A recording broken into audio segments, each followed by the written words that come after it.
We're good. Greg Shoemaker, tristatefootball.com and queencityhigh.com. Here with Tom Grippa, the head coach of the LaSalle Lancers. And Tom, good season last year, just missed the playoffs. 2012, it looks like the defensive side of the ball might be one of your strengths. It will be one of our strengths, Greg. We have some returning players that are really outstanding. John Schwetman's a defensive end. Returning, he was second team All-GCL. We had a freshman that played and was a very good player the last half of the year named Jordan Thompson. Jordan is 6'3" right now.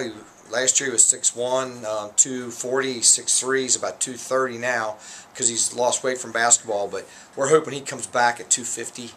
And Nate Sparks was a starting Will backer. He'll take Joe Berger's spot and be the starting Mike linebacker. Both corners are back. Jaleel Heights is one of the top corners in the state of Ohio, Greg. He's been offered by Kentucky and Western Kentucky, and Michigan State and Michigan are really close to offering Jaleel. He'll have multiple offers from big-time programs. Din Christen, the other corner who stars, a great athlete.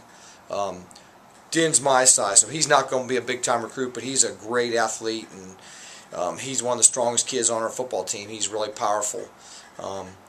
So we think we got a really good team. Jordan's brother is also a kid that I think will be in there on our defense. Jordan, his name is Trey. Trey couldn't play this year. He was ineligible. He's a junior, going to be a senior. And Trey is 6'2", about 215 pounds, and real athletic, big kid, can play. He's an athlete. And so we're excited about our defense. But we think our offense, Greg, will be pretty good too.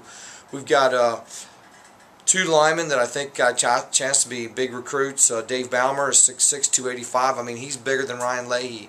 And the second half of the season, our running game actually improved because we had an injury with Will Wheatmarsh in a tackle. We moved with Daniel Leahy out to tackle, put Baumer in at guard in Leahy's spot, and he played really well. And our running game improved when Baumer went in there. I think he'll be a very good GCL lineman. And then Danny Keller, who didn't start, he played JV football, but he's 6'5", 240. He's got good feet. He's a volleyball player to show you the kind of athlete he is. So we like him. I'll be really good in the backfield. I have a kid named Morgan Wilcox who's a sophomore, and a junior, and then a senior named Jason Bell. And we have a sophomore kid we really like. He's a current freshman named Kevin Ferguson. He's a special back, a special player. So those three guys will be in the mix to play, and it'll be real competitive. I think we have the best wide receiver in Cincinnati, and Derek Keefe. And Derek will be a blue chip player. He'll be DeVere Posey kind of recruit, and we're excited. We have a tight end named Brandon Walsh, who's 6'3". Keefe is 6'5", and then that's our Y and X, and our Z is have two kids, a real possession type kid named Eric Tolke, and another tall kid, Isaiah Fuller, who's 6'4". So we have potential to throw out some big players out there, and with speed, and our quarterback situation will be competitive. The senior will be Brad Burkhardt, who was a 2-year starter on defense. Brad's the best athlete, and I've already told Brad, you're number one going in. So if he does what he should do, Greg, then he'll be the starting quarterback. I really like my sophomore quarterback. They're going to be a junior named Jake Meyer. Jake's got a great arm, and he's kind of a cross between Drew Coomer and some of the other kids I've had, like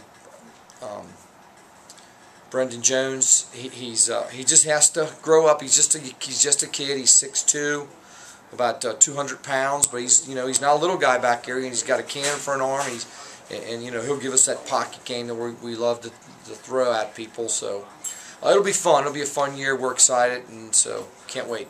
Your schedule, it looks like you've got in your situation here at LaSalle a schedule that's not only manageable, but it's very competitive. Talk a little bit about what you got coming up on 2012. We open up with Lakota West. I don't know that that's official yet, but that's who we're going to play in the Skyline game. Then we play Covington Catholic, who last year was 8-2 and one of the best teams in Northern Kentucky. Our week 3 games against Princeton on the road, so that'll be a tough opponent. Then we play Indianapolis Northwest, which is a breather game for us, which is good. And then we play Columbus Watterson and Columbus. And then we play Mahler, St. X, and we have to travel to Detroit and play Brother Rice High School. We beat them last year 21-13, but they were state champs. They went on to win the state in Michigan. So they're a really good program. Then we play Columbus LaSalle week 9. Then we finish up with Elder week 10. So it's a tough schedule. I think the GCL South is going to be really strong again. I think Moeller will be the favorite. They should be the favorite. Their senior class as freshmen dominated GCL. I do think though X will be a real strong team, and Elder will be like us. You know, they'll have some good players. It's a matter of do their program guys, how far do they come? How much do they develop? If those guys develop, they'll be right there in the mix. They're a great program, and it'll be fun. You know, one thing we've talked about in the past, and I want to get your opinion on it, is playoffs. You guys missed the playoffs last year. Yet Walnut Hills gets in with only one victory over a Division I school, and yet you guys play this great league and go 7-3. We'll talk about the playoffs. What would you like to see happening in the future? How would you like to see it all play out for Division I? We've done a lot of research on this, Greg, and what I'd like to see happen, and it got voted down already, is I'd like to see 16 teams make it, because if you pick 16, now what you got to do is you got to start the season a week earlier so you can end on the same date. But if you pick the top 16, the teams that don't make it most of the time are under 500 their winning record. If you go 5-5, 85% chance you're going to make the playoffs. You'll be top 16. There's only one time we wouldn't have made it, and that was the year we were 4-6. All the other years that I've been at LaSalle, our 5-5s would put us in the playoffs. I mean, so this year we missed it by 0.088. Any of our opponents, I mean, who would think Elder would win 2 games? Who would think that Columbus Watterson, Bishop Watterson would win 3 games? They were state champs last year in Division II, and then they go 3-7. We played Oak Hills. They were solid, I shouldn't say that, you know. But Brother Rice lost 3 overtime games, and they lost to us, and they got beat pretty good by one other team. But then they go on to win the state in Michigan. So I mean, any of those games, and we're in, and so it's an unfair system, you know, because you're not determined by head-to-head competition. I'd like to see. If you do 16 and you've got a winning record, you're in. To me, that's fair. Just have a winning record.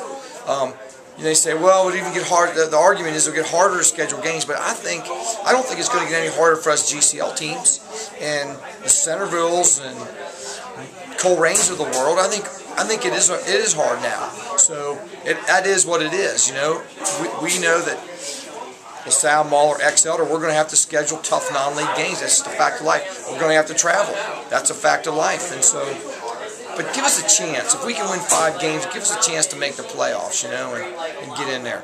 Let me give you a great example. Elder last year was 2-8. I guarantee you that, given a choice, most of the teams in playoffs would never schedule Elder to play because they would beat them, you know. But Elder has to play this unbelievably rugged schedule. We do too. And it's just, it's an unfair situation, unfair playoff system. So, but, you know, it is what it is. So we just keep grinding away, and we're having our little success here in North Bend Road. It's been a great run. All right, one last question before I let you go. Biggest changes for you? You've been in the GMC as a coach at Fairfield. You've been at Elder and the GCL for years, and obviously here at LaSalle. What are the biggest changes that you've seen as a head coach over your years? I think that in the GCL now, I think it's a lot more balanced. I don't think there's a dominant team like it was. When I first got into GCL, Moeller was the king of the GCL for 17 years, and I think Elder supplanted them. In my 10 years, I won 5 GCL championships. Moeller won 3, X won 2. So, you know, we became the best team in the GCL. Then X had a little bit of a run, and I think now there's more balance.